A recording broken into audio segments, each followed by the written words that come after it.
guys, sabi nga po namin, gagawa po kami ng ipalayok. At ari nga po. Yep. Tara mo. Dad. Napapabalat to. Magtanggal kang tsinelas. Dagdag ano yan eh. Yan guys. Kasin laki niya po yan.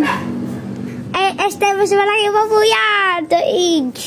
Ari po ang aming taga-talang. Huwag ka tamayad. Babanatan kita. So, ari po yung aming isang pinsan. Yo, dagdag po. Wala. So guys, ari po ang aming nylon.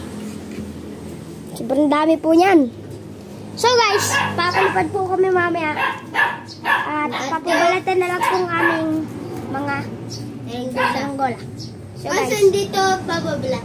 kasi ang aming pong di palayok niyan, di po muna namin papabalatan kasi wala po ng pabalat, wala po muna kasi plastic. So guys, mamaya na lang. Di kaya na See you later. Goodbye.